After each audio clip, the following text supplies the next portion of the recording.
We faced a huge number of challenges in making Uncharted 2 Among Thieves. One of the things that we did right at the beginning of the project was to write out kind of a list of the rules by which the Uncharted world operates. It's very much a game about exploration and discovery. It's kind of larger than life, and it has these characters in the world who are often eccentric or surprising. Yeah, well, payback's a bitch. We have challenges on all fronts. It's how do you create a grounded character in a grounded setting, trying to get the pacing right, not only in the story and the cutscenes, but in games, so they actually start playing the way that we're drawing them in the story. They need to look and react that way in the game as well.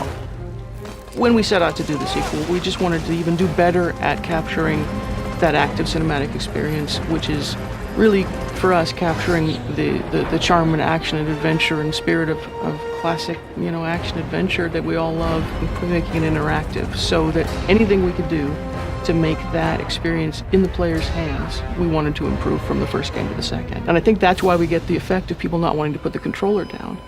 They want to see what's going to happen next, and they're emotionally invested in what the characters are doing.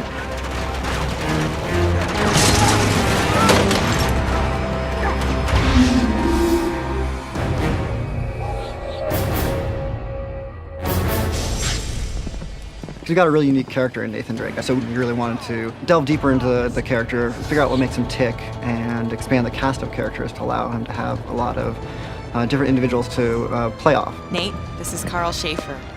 How are you feeling? I think within the video game landscape, he stands out. I mean, he's got a real relatable character. He's an everyman. He's fallible. Nate. No, Elena, I'm done. Now, come on, I'm through playing the hero. We knew that we wanted to expand on his character, to explore flaws and conflicts without losing what we thought was at the heart of our story, which is humor and charm. Yeah, good luck, Belle. I mean, that's almost impossible to... Oh, you did it. Nice. And, there's even elements of romantic comedy, which I think is unusual in games. If it makes you feel any better, my relationship with Flynn is strictly professional. Really? Mostly professional. Oh. True character is defined by the choices a human being makes under pressure.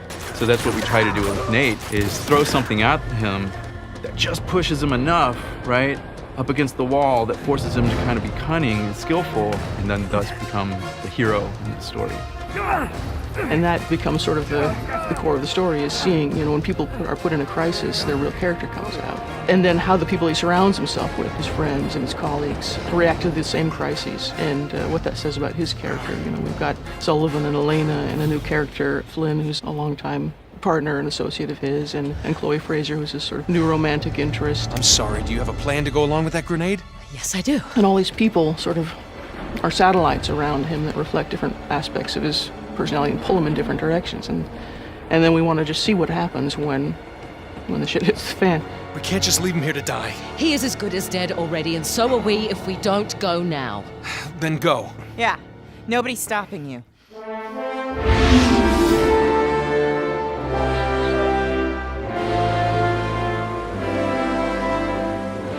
Uncharted has always been grounded into reality, and we try to thread the fiction and reality. We try to push it as much as possible to the fantasy, but it's still believable.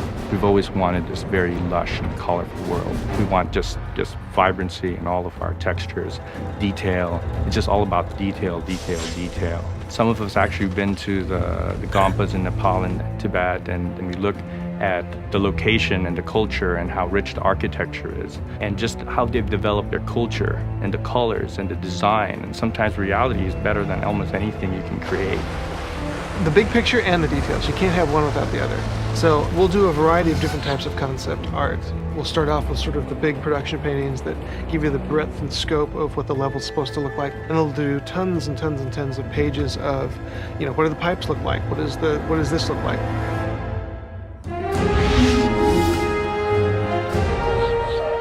When we set out to figure out the stories, we know that we always want to base it on a real-life historical mystery. Our catalyst for this story was a real-life story about Marco Polo. He's one of the first Westerners to travel to China as a trader, as a merchant. And the mystery surrounding his return home was what we used as our launching point. Marco Polo leaves China with 600 passengers and 14 ships loaded down with treasure from Kublai Khan. Now he lands in Persia a year and a half later with only one ship left and only 18 passengers. So somewhere out there are 13 ships loaded with the Emperor's treasure waiting to be found. Yeah, and that is what your client is after. And because we base a lot of our historical backstory on facts, you feel a lot more grounded. The Chinamani stone gave us a nice artifact, something meaty with a real historical context for Drake to pursue. So here we have this artifact that somehow ties into Shangri-La, and that was another grounding for us. A lot of people pay lip service to trying to tell a good story in a video game, but they don't really take the steps necessary to deliver on that promise. And our team really has embraced that challenge, and I think we're providing a level of character-driven plot that most games just aren't capable of doing. And we combine that with a really rich gameplay experience that weaves that narrative into the game as you're playing it, and it's just that whole package that we're bringing is what I'm most proud of. But what is it they say? Fortune favors the bold. Right. Lucky me.